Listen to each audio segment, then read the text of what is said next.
Hello everyone, this is Sheshe, and today I'm coming on to share with you this cool little magazine I picked up at Joann's. It's called Simply Cards and Papercraft, issue 162.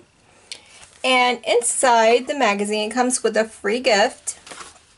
It has this stamp set with all the little florals. It has a vase die, a jar die, a flower die, and then it has the stamp set with a bouquet of flowers. It also has a vase, a bow, looks like some stems, another flower, has a single leaf, and then some sentiments, has a little goldfish, and has some ideas on here for like cards. It's called Build a Bouquet, has an outline, dies, and stamp set. So I thought it was really cool. It was only $12.99 when I picked it up. My Joann's rarely has magazines, so I got there just when the vendor had put out these magazines. So I just flipped through it and thought I would come up with some ideas on some embellishments. So here's a page where it shows like some ideas of things that you can do with the die and the stamps. And I just thought this was so cool. So I just thought I would share with you what I have been playing with. And I plan to make some more embellishments, of course. But I was playing around with acetate because after I made my perfume bottles, I thought, wouldn't it be cool to make a vase or vase, however you want to pronounce it, out of acetate and put some water inside, or, you know, color in water. I don't know if you can see that really well. And just, you know, use some more paper flowers instead of the stamps and make that. So I'm going to put that on paper so you can see it well. And then I did stamp out the little bow in the stamp set and cut it out and put that on the vase. So that's how that turned out. Let me see if I can zoom in just a little bit so you can see how that looks. And then here is the stamped outline image and how that turned out. And then when you use an alcohol marker, this is the marker I use to color in the water. This is how it looks. So I like that. And if you want to learn how to make these flowers, I do have a tutorial on my channel. I'll link it so you can see how to do that. But I thought, you know, wouldn't that be neat? And of course, you know, you don't have to buy this set in order to make this. You can also make it on your own. So I thought I would come on to give you some ideas. I do like the little stems and the stamp set. I fussy cut that out. You know, it's rare to see something like that in a stamp set. But, you know, if you don't have the stems, you can always cut out little strips and just glue that on to some acetate. So here, I have some acetate right here. What I decided to do, I don't know if you can see, I don't have a vase. So if you don't have one, this is what I did with this one.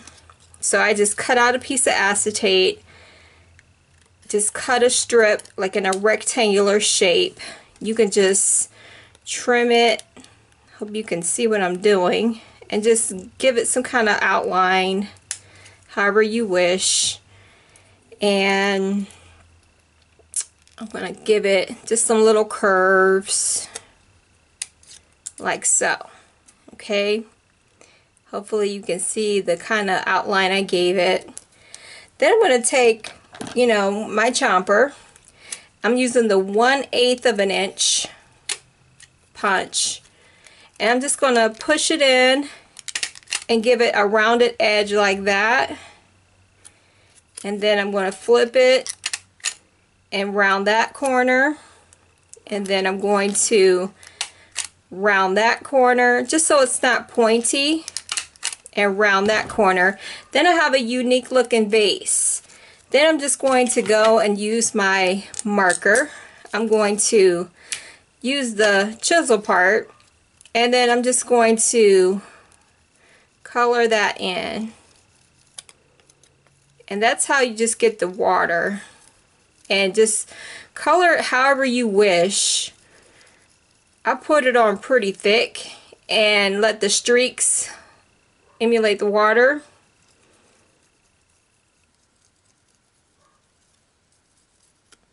Like that. And then just let it air dry. And it'll give you that realistic look of water in the vase. And that's how you get that look. And then I wouldn't necessarily use a heat tool because that'll just make it warp. So just blow on it. And let that dry. You're going to let it air dry. And then I'm going to put it up to this white paper. And then you can see, let me zoom in just a little bit more, just how that turned out with the water. And then if you want it darker, just put another coating on to get it darker. But as you can see in this example, it really looks like water in the vase. So I just wanted to come on and share with you an idea, to make some embellishments with acetate, because I just thought, we have this packaging, why not upcycle and start using it for other things? Because, embellishments can get expensive. There's just so many ways to use this. And, if you don't have this die, or you didn't want to, pay the $13 for the set, you can definitely use the acetate without the die and cut a unique looking vase just like I did, and make the same thing without using a die. So I hope this has been helpful for you. So take care and have a fabulous day.